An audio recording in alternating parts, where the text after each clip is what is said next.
ನಮಸ್ಕಾರ ಸ್ನೇಹಿತರೆ, ಗೃಹಲಕ್ಷ್ಮಿ ಯೋಜನೆಯ ಅಪ್ಡೇಟ್ಗಳಿಗಾಗಿ ವಿಷಯ ಲೋಕ ಚಾನಲ್ಗೆ ಸಬ್ಸ್ಕ್ರೈಬ್ ಮಾಡಿ. ಯಾರೆಲ್ಲ ಇನ್ನು ಚಾನಲ್ಗೆ ಸಬ್ಸ್ಕ್ರೈಬ್ ಮಾಡಿಲ್ವೋ ಈ ಕೂಡಲೇ ಸಬ್ಸ್ಕ್ರೈಬ್ ಮಾಡಿ, ಅದರಲ್ಲಿರೋ ಬೆಲ್ಲೈಕನ್ನ ಪ್ರೆಸ್ ಮಾಡಿ. ನಮ್ಮ ಕರ್ನಾಟಕದಲ್ಲಿ ಕಾಂಗ್ರೆಸ್ ಪಕ್ಷ ಅಧಿಕಾರಕ್ಕೆ ಬಂದ ನಂತರ ಈ ಗೃಹಲಕ್ಷ್ಮಿ ಯೋಜನೆಯನ್ನು ಜಾರಿಗೆ ತಂದಿದೆ ಮತ್ತು ಈ ಯೋಜನೆಯ ಮೂಲಕ ಅರ್ಜಿ ಸಲ್ಲಿಸಿದ ಮಹಿಳೆಯರ ಖಾತೆಗೆ ಪ್ರತಿ ತಿಂಗಳು 2,000 ಹಣ ಹಾಕುವಂತೆ ಯೋಜನೆಯಾಗಿದ್ದು, ಇದು ನಮ್ಮ ಕರ್ನಾಟಕದಲ್ಲಿ ಸಾಕಷ್ಟು ಪ್ರಾಮುಖ್ಯತೆ ಪಡೆದುಕೊಂಡಿದೆ.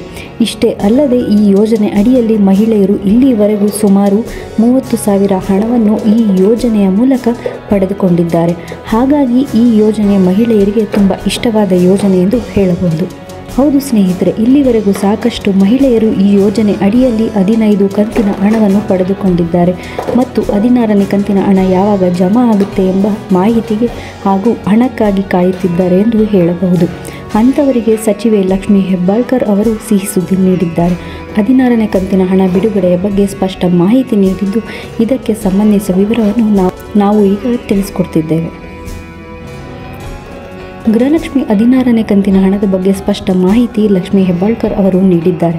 ಹೌದು, ಗೃಹಲಕ್ಷ್ಮಿ 16ನೇ ಕಂತಿನ ಹಣ ಇದೇ ತಿಂಗಳು ಅಂದರೆ ಜನವರಿ 14ನೇ ತಾರೀಕಿನಿಂದ ಗೃಹಲಕ್ಷ್ಮಿ 16ನೇ ಕಂತಿನ 2,000 ಹಣವನ್ನು ಜಮಾ ಮಾಡಲು ಪ್ರಾರಂಭ ಮಾಡಲಾಗುತ್ತದೆ ಎಂಬ ಮಾಹಿತಿ ತಿಳಿಸಿದ್ದಾರೆ ಮತ್ತು ಜನವರಿ 30ನೇ ತಾರೀಕಿನ ಒಳಗಡೆ ಪ್ರತಿಯೊಬ್ಬರ ಖಾತೆಗೂ ಕೂಡ 16ನೇ ಕಂತಿನ ಹಣವನ್ನು ಜಮಾ ಮಾಡುತ್ತೇವೆ ಎಂಬ ಮಾಹಿತಿ ತಿಳಿಸಿದ್ದಾರೆ. ಗೃಹಲಕ್ಷ್ಮಿ 16ನೇ ಕಂತಿನ ಹಣ ವರ್ಗಾವಣೆ ಮಾಡಲು ಈಗ ಎಲ್ಲ ಸಿದ್ಧತೆಗಳನ್ನು ಮಾಡಿಕೊಳ್ಳಲಾಗಿದ್ದು, ಹಣವನ್ನು ಆರ್ಥಿಕ ಇಲಾಖೆ ಈಗಾಗಲೇ ವರ್ಗಾವಣೆ ಮಾಡಲಾಗಿದೆ ಮತ್ತು ಹಣ ಬಿಡುಗಡೆ ಮಾಡಲು ಎಲ್ಲ ಸಿದ್ಧತೆಗಳು ಮಾಡಿಕೊಳ್ಳಲಾಗುತ್ತಿದ್ದು, ಜನವರಿ 14ನೇ ತಾರೀಕಿನಿಂದ ಹಣ ಜಮಾ ಮಾಡಲು ಪ್ರಾರಂಭ ಮಾಡಲಾಗುತ್ತದೆ ಎಂಬ ಮಾಹಿತಿ ತಿಳಿದುಬಂದಿದೆ. ಇದು ಮಹಿಳೆಯರಿಗೆ ಖುಷಿ ಕೊಡುವ ವಿಷಯವಾಗಿದೆ.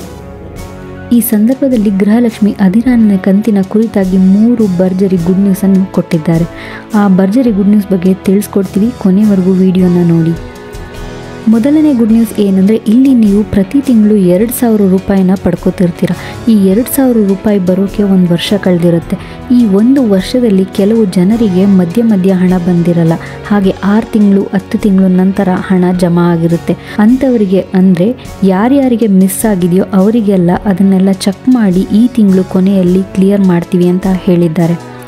ಎರಡನೇ ಗುಡ್ ನ್ಯೂಸ್ ಏನಂದರೆ, ಗೃಹಲಕ್ಷ್ಮಿ ಯೋಜನೆ ಅಥವಾ ಸರ್ಕಾರಿ ಯೋಜನೆಯ ಹಣ ಬರಬೇಕಾದ್ರೆ ಬ್ಯಾಂಕ್ ಅಕೌಂಟ್ ಪೋಸ್ಟ್ ಆಫೀಸಲ್ಲಿ ಇರಬೇಕು ಅಂತ ಎಲ್ಲ ಕಡೆ ವೈರಲ್ ಆಗಿತ್ತು, ಹಾಗೆ ಸರ್ಕಾರ ಕೂಡ ಹೇಳಿತ್ತು.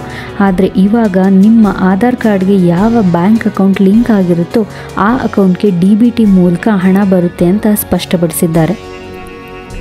ಮೂರನೇ ಗುಡ್ ನ್ಯೂಸ್ ಏನಂದರೆ, ಸ್ವತಃ ಲಕ್ಷ್ಮೀ ಹೆಬ್ಬಾಳ್ಕರ್ ಹೇಳಿಕೆ ಕೊಟ್ಟಿದ್ದಾರೆ. ಅದು 16ನೇ ಕಂತಿನ ಹಣದ ಬಗ್ಗೆ.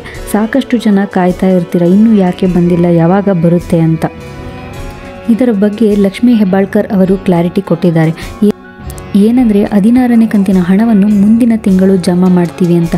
ಯಾಕೆಂದರೆ 15ನೇ ಕಂತನ್ನು ಈ ತಿಂಗಳು ಬಿಡುಗಡೆ ಮಾಡಿದ್ದೀವಿ, ಹಾಗೆ 1 ತಿಂಗಳು 1 ಜಿಲ್ಲೆಗೆ 2 ಕಂತು ಬಿಡುಗಡೆ ಮಾಡೋಕ್ಕೆ ಆಗಲ್ಲ ಅಂತ.